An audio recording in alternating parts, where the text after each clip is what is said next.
Tim Momen Pos TV mendapatkan keluhan dari masyarakat Desa Banjarsari tentang kendala penerimaan murid baru atau SPMB di SMA Negeri 3 Kota Metro. Menurut narasumber, sekolah melakukan diskriminasi terhadap anaknya yang ingin mendaftar di sekolah tersebut. Selamat siang pemirsa semuanya, saat ini saya sedang berada di Kampung Banjarsari bersama dengan Bapak Chandra. Saya ingin menanyakan seperti apa pendaftaran di SMA 3 oleh narasumber kita, Bapak Chandra. Langsung. Oke, Pak. Iya, jadi gini, di SMA 3 yang kita ketahui akan penerimaan siswa baru ya, yang pasti dia melalui ada 4 jalur cara penerimaan yang saya baca di brosurnya ada ya, nanti saya berikan. Jadi satu, sistem prestasi itu ya paham kita, nilai lah ya. Habis itu yang kedua, sistem akamsi. Saya tanya apa itu akamsi, katanya orang yang ngomong dapat bantuan BLT atau yang orang yang kasar ngomong tidak mampu. Yang nomor 3 ada jalur mutasi. Mutasi itu misalnya kita dapat SK pindah tugas, maka anaknya mau di situ dia bisa mendaftar melalui jalur mutasi. Nah, yang terakhir ada namanya jalur zonasi. Nah, jalur zonasi ini, Pak, yang ingin saya sikapi, yang ingin kekecewaan masyarakat Banjarsari. Masyarakat Banjarsari ini sangat kecewa dengan sekolah SMA 3 Metro yang notabene pendidik, pencetak dan unggulan di kota Metro, tetapi dia tidak mengcover untuk anak lingkungan. Kenapa tidak mengcover anak lingkungan, saya bilang? Karena waktu pendaftaran dia berdasarkan nilai, sementara itu kan jalur zonasi. Kalau zonasi, katakan aja zonasi, jadi nggak usah lagi cerita nilai. Jadi saya rumahnya berapa jaraknya, misalnya cuma di belakang rumah, dan bahkan satu RT dengan sekolahan itu. Kalau jadi RT kan RT sama-sama RT 26, dusun lingkungan 5. Artinya bahkan di orang sebelum penerimaan itu saya dengar kabar semua RT itu dikumpulkan, ada kepala kelurahannya, ada lurah dan ibu seklurnya yang cerita ke saya langsung juga bahwa ini jalur-jalur yang masuk kategori zonasi. Sementara saya ini bukan RT tetangga, masih satu wilayah di situ, di belakang SMA itu. Pas di belakang anak saya nggak diterima dengan dasar katakanlah bodoh. Nah, itulah tugas mereka, mencerdaskan anak bangsa. Dan kalau misalnya dia bicara di sini sistem prestasi, nggak usah bicara zonasi. Jadi misalnya anak saya nggak diterima karena nilainya tidak cukup, saya puas, Pak. Tetapi kenapa dibuka jalur zonasi? Saya takut ini ada hal-hal yang tidak yang kita mengecewakan, dan saya takut ini ada terjadi hal-hal yang bisa saya sebut, yang kalian bisa paham lah artinya itu. Kenapa? Ada apa? Kok kita buka jalur zonasi tetapi tidak menerima? Jadi yang zonasi yang dimaksud mereka itu domisili yang bagaimana? Kalau dorong misalnya katakan rumah saya di 22, berarti saya memang tidak masuk zonasi. Kalau saya belakang rumah, ada apa di SMA itu pasti kami, ya kan? Walaupun katanya, maaf yang ngomong dia di bawah dinas pendidikan provinsi, tetapi kan ini kampung wilayah, ya kan masih bisa. Mengaper anak-anak di situ tuh kan nggak banyak amat sih, Pak. Palingnya dalam satu lingkungan itu palingnya ada 10 orang segala, tidak terlalu banyak. Artinya kenapa dibuka tetapi tidak dilaksanakan? Saya langsung ketemu dengan kepala sekolahnya, Pak Ibnu. Ya, Pak Ibnu itu bicara dengan saya, nilai, Pak, bukan masalah nilai. Yang saya maksud ini kenapa ngebuka jalur zonasi? Karena saya daftar lewat jalur zonasi. Ya, saya daftar dari jalur zonasi. Tidak diterima dengan alasan nilai. Saya tahu kalau untuk nilai anak saya mungkin tidak masuk, tetapi saya makanya sadar diri mendaftarkan anak saya melalui zonasi lingkungan. Kalau seandainya saya daftar di SMA 1 yang ada di Selekur, yang ada di 21 itu tidak diterima, saya puas, anak saya karena nilainya nggak cukup. karena dia jalur prestasi. Tetapi kalau ini kan saya bicara zonasi, jadi kekecewaan masyarakat di kampung Banjarsari, tidak ada yang bisa sekolah, hanya bisa nonton aja, ya kan.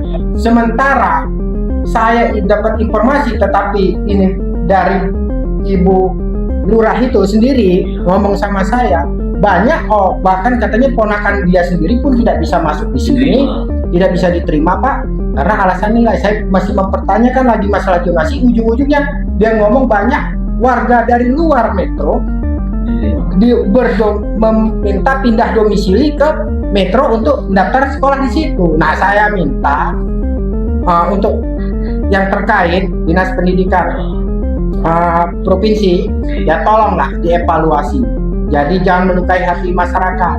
Kita walaupun bagaimanapun juga yang namanya lingkungan itu harus dibina. Kepala dinasnya ya, mohon izin Pak Thomas, saya mohon berharap inilah keadaannya dan saya tidak mengada-ngada. Ini saya bisa bertanggung jawab dan bisa dipertunjukkan dan bertanggung jawab dengan omongan saya bahwa anak saya tidak diterima karena alasan nilai, padahal sudah jelas-jelas kita minta jalur zonasi. Dan di sini bukan saya sendiri, banyak Pak, ada yang namanya anaknya Pak Diro. Oh, jadi bukan hanya Bapak sendiri? Bukan, tetap bahkan yang namanya anak Pak Diro itu di depan sekolahnya pas, yang jaga dekat parkirnya tidak diterima, itu ustadz itu di situ. Nah, artinya tolong ya, kalaupun ini salah tolong dibenahi. Iya, di mana salahnya? Ya, artinya jangan bicara tentang zonasi. Saya takut nanti tanggal 25 ini nanti sudah pengumuman, nanti dibuka kelas baru, tahu-tahu anak-anak yang buka kelas yang seolah-olah kelas zonasi. Saya takut seperti itu. Artinya kami akan pantau itu Pak. Siap. Kami akan pantau itu. Saya sebagai tokoh di katakan masyarakat di sana, ya saya sangat kecewa apabila menjolimi lingkungan. Nantinya kami hanya bisa menjadi penonton. Ya ada apa-apa di sana masih kita lah. Artinya itu. Ya itu aja yang bisa saya berikan statement dan saya siap bertanggung jawab. Ya Pak Ibnu, tolong perbaiki cara walaupun Bapak mantan, ya saya juga mantan alumni SMA 3. Ya saya juga paham, tapi ini karena untuk kebaikan, ini koreksi untuk kita semua. Ya saya mohon dapat ditindaklanjuti. Terima kasih Pak. Oke pemirsa, seperti itu pembicaraan dari narasumber kita yang bisa kita bilang itu tidak adil ya. Semoga harapan dari warga-warga desa sekitar yang tidak mendapatkan sistem zonasi itu bisa segera terwujud. Terima kasih. Tim Momen Post TV langsung bergegas menuju ke sekolah SMA Negeri 3 Kota Metro guna mendapatkan klarifikasi dari kepala sekolah terkait. Assalamualaikum warahmatullahi wabarakatuh. Saya Ibnu Budi Cahyana, Kepala SMA Negeri 3 Metro, memberikan keterangan atau rilis terkait dengan pelaksanaan seleksi penerimaan murid baru tahun 2025. Memang diakui oleh masyarakat bahwa seleksi penerimaan murid baru tahun 2025 ini secara umum lebih baik dan alhamdulillah di SMA Negeri 3 Metro dan Kota Metro pada umumnya berjalan dengan lancar. Memang pelaksanaan di lapangan ada beberapa kendala karena seleksi penerimaan murid baru tahun ini minim waktu untuk sosialisasi. Untuk SMA Negeri 3 Metro kami memang sudah mengumpulkan ada 12 RW dari kelurahan untuk mensosialisasikan sistem penerimaan murid baru ini. Namun demikian untuk RW dan Pamong barangkali belum bisa mensosialisasikan kepada seluruh warga masyarakat yang anaknya mendaftar pada tahun ini. Ada beberapa perubahan yang sangat signifikan terkait dengan SPMB ini dibandingkan tahun sebelumnya, yaitu perubahan pada jalur tes sekolah unggul atau prestasi akademik. Kebetulan SMA Negeri 3 Metro termasuk 35 sekolah unggulan di Provinsi Lampung. Oleh karena itu kami juga membuka kelas unggulan dan tahun ini sudah terisi 114. Sisanya dibuka melalui 3 jalur, yaitu jalur domisili, jalur afirmasi, dan jalur mutasi. Nah, pada jalur domisili juga masih banyak masyarakat yang mempunyai pemahaman bahwa domisili itu adalah orang-orang yang nanti seleksinya berdasarkan jarak atau kedekatan rumah dengan sekolah. Tetapi pada kenyataannya sistem yang sekarang ini, ketika jumlah pendaftar melebihi kuota yang ada, yaitu 97 untuk tahun ini, maka seleksi menggunakan sistem nilai. Artinya tidak menutup kemungkinan bahwa anak-anak yang tinggalnya di dekat rumah atau dekat sekolah itu bisa jadi karena nilainya tidak memenuhi passing grade yang ada, mereka tertolak oleh sistem. Jadi sama sekali tidak ada pihak sekolah yang diduga indikasi bermain-main. Kami mengacu pada Permendikbud nomor 3 tahun 2025 yang mengatur tentang SPMB ini. Ditambah lagi juknis dari Dinas Pendidikan Provinsi Lampung, dan kami insya Allah tegak lurus pada aturan dan sesuai arahan dari pimpinan Pak Kadis Pendidikan Bapak Thomas Ameriko.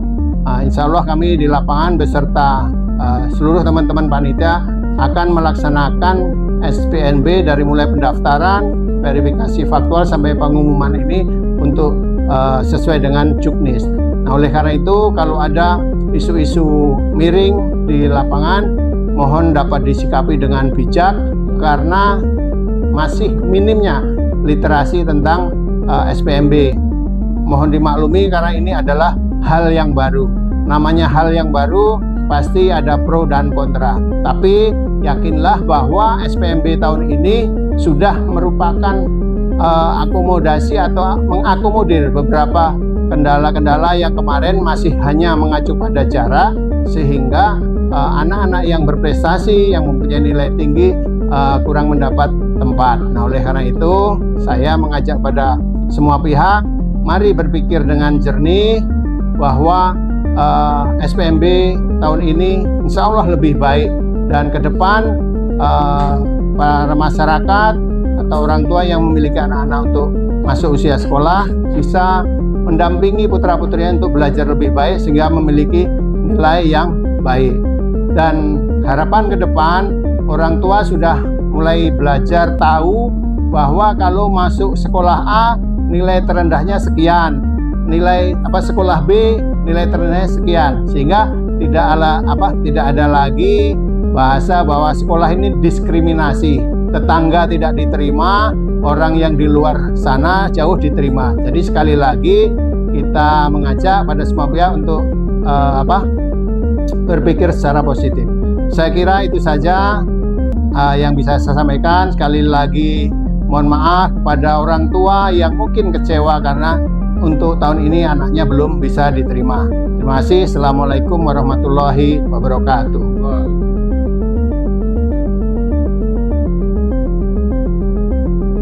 Menurut Kepala Sekolah, Bapak Ibnu Budi Cahyana, kurangnya sosialisasi kepada masyarakat menjadi penyebab utama hal seperti ini bisa terjadi. Kedepannya, Kepala Sekolah berharap agar SPMB atau Sistem Penerimaan Murid Baru dapat dipahami oleh masyarakat luas.